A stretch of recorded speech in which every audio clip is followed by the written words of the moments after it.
G'day, you beautiful bunch of people. How you doing? I'm PommyInOz, and we're back today in the hot seat and tackling one of the greatest questions in AFL. Does being at the top of the ladder near the halfway point actually mean you taste Premiership glory? Or is it just a real little bit of a dangly carrot for you thinking you're leading yourself to the promised land, but inevitably you're going to be disappointed like 17 other teams?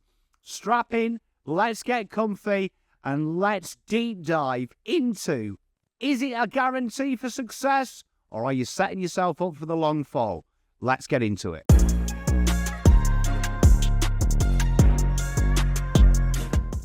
So we go back to 2012. Collingwood at the halfway point, sitting top of the tree. Pies fans will have felt 10 foot tall, 10 wins, 2 losses, sitting at the summit, looking down at the rest of the ladder. Buckley was the man in charge. It was that transition from Malthouse, and it looked ever so seamless. The engine room had everyone, didn't it? It had Prime Swan, a baby Pendlebury. Even Travis Cloak with his glove was kicking bombs. It was black and white year, wasn't it? Every talkback show, every comment section, probably on Bebo at this stage, was talking about it's the Pies to lose. And if you were a Collingwood fan, you would have dared to dream. And it's hard not to when you are 10-2. What happened next, though? From that halfway point, the season was a little bit of a rollercoaster, as we've come to expect from the Pies. Round 14, coming off the bye, they knocked off Fremantle by 29 points. Then bang, the old enemy, Carlton, landed a counter-punch in round 15. Round 16, just when you thought doubts were creeping in, a resounding victory versus Geelong. Hawthorn gave them a hiding, but Collingwood still had that firepower. Absolutely destroyed a baby GWS.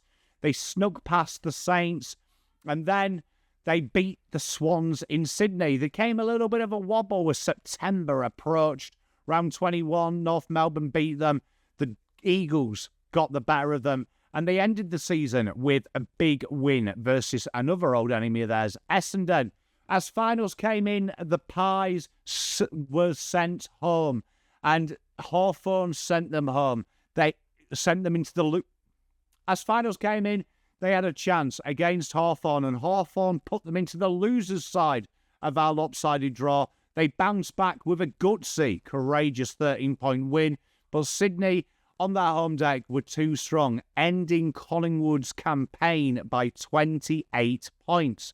There was a lot of hope, but the Pies season did sizzle out when it matters the most. It's no good being world beaters in June when you only leave yourself what-ifs in September.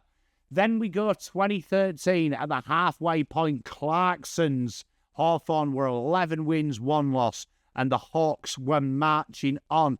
They were literally the best side in the competition by a long way, showcasing a brand of football that we hadn't seen before and were really tough to beat. So what happened after halfway? They went 8 wins, 2 losses. They marched in. Hawthorn, they absolutely demolished the Lions round 14. Round 15, round 16, round 17, they did what they do, drop 1 and then win. And they steamrolled their way into finals. The Hawks flicked the switch. They belted the Swans 54 in the final. Finally broke that Geelong hoodoo with an epic win in the prelim, and then held their nerve, beating Fremantle by 15. For all the talk of flag favourites at halfway, Hawthorn delivered and some more.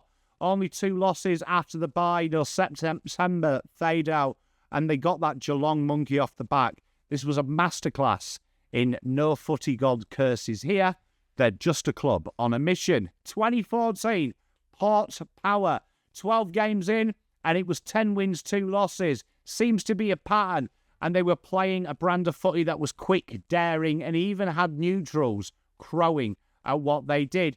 Port fans were getting a bit tingly here because this could be it. This could be their year. But what happened after the bye? It was a struggle. It was topsy-turvy. Every week felt like a new episode of which part will you get. And it started, they had a really good win against the Dogs. Crows passed the party. Essendon won a tight one. Richmond beat them down by 4 goals. And then it was just up and down. And suddenly Port were looking a little bit lost. But they destroyed Richmond in week 1 of finals. One of the more finer finals performances you see. They pinched a famous win as well on the road versus Freo. But against reigning premiers in the prelims, they came within 3 points. One straight kick away from cementing a legacy. Agony. After the bye, though, it shows how difficult this game is. They went from juggernaut to jigsaw, missing the corner pieces, and it never quite clicked. They did play well in finals, but it just shows you've got to peak at the right time.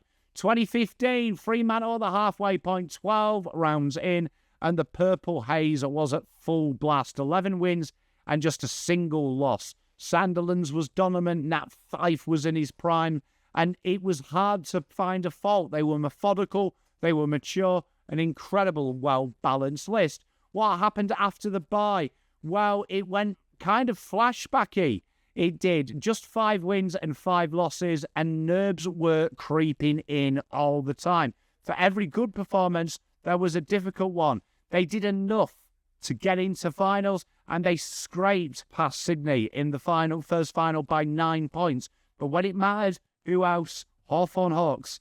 They sent them packing in the prelim by 27. In summary, Fremantle teased the fans with a dream of a big dance. But after the bye, doubts, demons, and pressure really came in. September rolled in, and they just weren't good enough. Just shows how hard ladder form versus final form is. 2016, probably one of the more famous ones. North Melbourne, 10 wins, just 2 losses. And people were thinking it was 1999 again. The Shinburn spirit was well and truly alive. Arden Street was buzzing, and everyone was asking, is this the chance for the Roos? But after the halfway point, it went pear-shaped. It literally went backwards, and Footy can be cruel. The Kangaroos went into free-fall with just 2 wins from their last 10 games, and it was a post-bye fade-out of nightmares. It was one and done in the finals. Adelaide dismantled them by 62, turning Shinburn spirit into Shinburn sorrow. It's one of the big cautionary tales, this. From flying high to crashing down, the Roos went from flag smokies to up in smoke. If you want a lesson in how quickly fortunes can change in our great game, this is Exhibit A. 2017, the power stance flop. Adelaide Crows were impeccable. 9 wins, 3 losses, looking really tasty. They looked really strong. Everything was going, and it's almost mirrored like this year with that 3-tall attack. They played a very expansive style of football, and they were tough to beat. But after the bye, chaos. 6 wins, 1 draw, 3 losses. It was a mixed bag. And from a side that looked so comfortable in the first part of the season, in the second, it was looming and things got weird. The first week, they handled GWS with ease by 36. The prelim, they took Geelong apart by 61. The parade was well and truly back on. Then the grand final, that infamous power stance. They tried to out-alpha Richmond in the pre-game, and it ended up a nightmare. The Crows were torn to shreds by 48, and Richmond got their premiership. Adelaide's 2017 was kind of the fairy tale with the negative end. Dazzling in finals, dazzling in the season, but tried to create a narrative in the final and came unstuck to destiny. 2018, the Tigers, 10 wins, 3 losses. They looked like a dynasty was forming. Dusty was taking the mick. Rewalt was phenomenal, and it looked like it was going to happen. They were going to go back to back.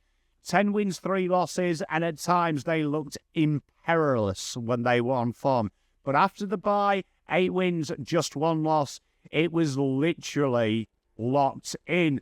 Week 1, Richmond handled Hawthorn, a 31-point hiding, and literally they were etching the name in the urn. But then Collingwood turned up with nothing to lose, and a man called Mason Cox turned into Wayne Carey. The Tiger Army was stunned. The Pies win by 39. And probably this loss spurred the next wins on. Richmond's 2018 was all about dominance until it wasn't. It just came out of the blue. The Pies crashed the party. Tigers went home to lick their rooms. Proof again, nothing's ever guaranteed, even when it looks invincible. Geelong flying high, fading late in 2019. 11 wins and just the one loss. They were humming. Dangerfield, Selwood dominating.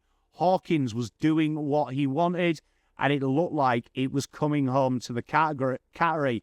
But after the bye, 5 wins, 5 losses, and a wobble reared its head. Coming into the finals, they ran into Collingwood at the G, losing by 10. And everyone had that sinking feeling. But in the semis, they got past the Eagles, the reigning premiers, and looked incredibly impressive. But they came up against the Tigers, and the Tigers ended this would-be fairy tale by 19 points. 2019's Cats is a classic case of cats on a hot tin roof. Looked untouchable, but when the chinks in the armour started to appear, certain teams could. They were unbeatable to unravelling, and the September wobbles really did strike them. 2020, what a weird year. We had COVID, and Port Adelaide were the masters of the shortened quarter. 9 wins, 3 losses, but at the halfway point, Port didn't coast. They hit overdrive. They won all their games, no losses, and they looked incredible in this shortened season. They were quick and they were tougher than a stale Balfour's pie. They were really strong, and this short game really suited their manic pressure. Week 1, they backed this up with a gritty, low-scoring affair against the Cats by 16. But when the prelim rolled around, it was Richmond again, the September bogeyman. 6 points was all that separated them from a grand final, but once more, the Tiger Show stole the headlines. Port were the kings of COVID, home and away, but when the whips were cracking, it was the same old story. Doesn't matter about your ladder form, it's what you do in finals. Power looked unstoppable until they came against the masters of finals, Richmond. 2021, and it was drought breakers Melbourne. 11 wins, 1 loss, humming with Petrarca, Oliver and Viney in that midfield. Gawn was like a Norse god, and even their forward line at that time was kicking lots of goals. But after that, 5 wins, 1 draw, 4 losses. There were moments of doubt creeping in, and it felt like people had found them out. But then came the final. They were a different beast. Destiny awaited. A 5-goal win versus Brisbane annihilated Geelong by 83 in one of the more old-time classics. And then grand final day, they systematically pulled apart the Dogs. Their second half was up and down in the ladder, but in finals, they literally peaked at the right time. They were the premiers for all of the year, and they were premiers in finals. 2022, high hopes, high break, heartbreak. 10 wins, 3 losses with the Lions at the halfway point, and they looked mighty good. Cameron was turning players inside out, and they looked very strong. After the bye, it was a wild ride. 6 wins, 3 losses in winnable games as well. In the finals, they took their form. They managed to chew through their scarves with a 2-point win. Week 1, pinching a thriller. In the semi-finals, they took out Melbourne, and everyone was excited. But then they came against Geelong, the Masters, being also close, and Geelong ran riot in this. Lions' dreams turned into nightmares. And as we know, there is a grand final curse when you get destroyed. We've talked about Adelaide already. They teased their fans all year. They looked good, and this was ready to get into the grand final. Maybe next year was the cries. How would they bounce back? History tells us they eventually did. 2023, Collingwood started to be the cardiac kids. 11 wins, 2 losses at the halfway point. McRae had this side humming, just never say die brand of footy. A young Nick Dacos taking the mantle from Pendlebury. Pendlebury in side bottom evidently hitting puberty again.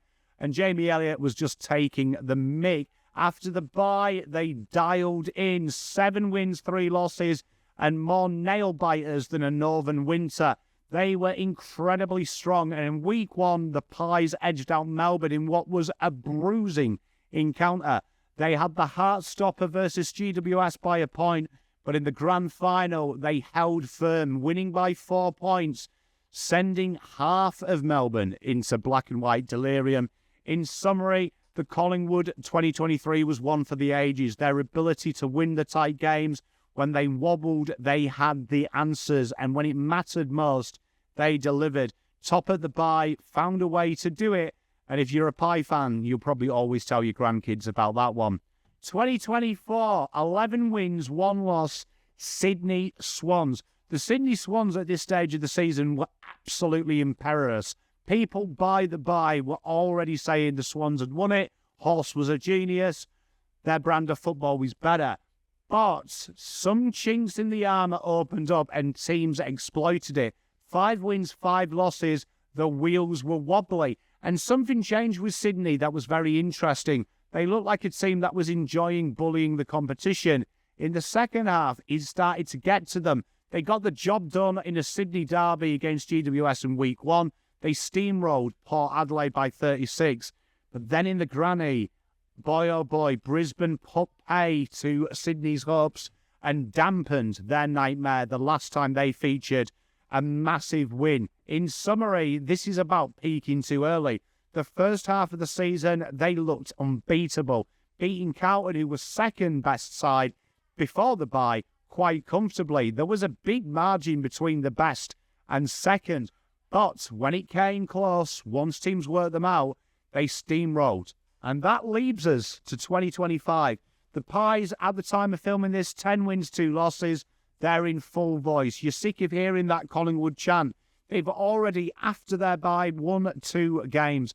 They have got a great run home. 9 games to play. They're averaging 9th. Frampton, though, slightly injured. But can Collingwood buck the trend? Let's be honest. History isn't on their side. 38% of the sides we've talked about since 2012 at the halfway point have made the granny, but only 23% of them have gone on and won it. The Pies managed to do it once before, top of the bye, and do it. But they've also failed as well. This is Mount Everest type stuff. Can they handle the pressure? They are going to be hunted. Injuries sometimes catch you out. The September spotlight is well and truly on them. One thing's for sure, with 9 games to go, every team will look to try and ruin and create the doubt. Can the Pies repeat it as a mythbuster? Or is this another statistic to add to the September curse? Strap in, Magpies, because this is going to be one hell of a ride. So there you have it. There's the full story. At the top, at the halfway mark, sometimes it can be a curse other than a blessing. Some clubs go all the way. And if you're North Melbourne, though, you probably still wake up in a cold sweat thinking about it. But this year, it's the Pies' turn to face the curse. Can they do it? Or are they going to be the latest chapter in the top at the bye tragedy? Now it's over. What do you reckon? Who was the biggest bottle job? Who's going to be the team that breaks the curse next? Is it Collingwood or is it another year? Let me know what you think. Hope you enjoy these style of videos. I really enjoy researching them. Make sure you hit that like and subscribe. And until next time, peace, love and light. Pom out.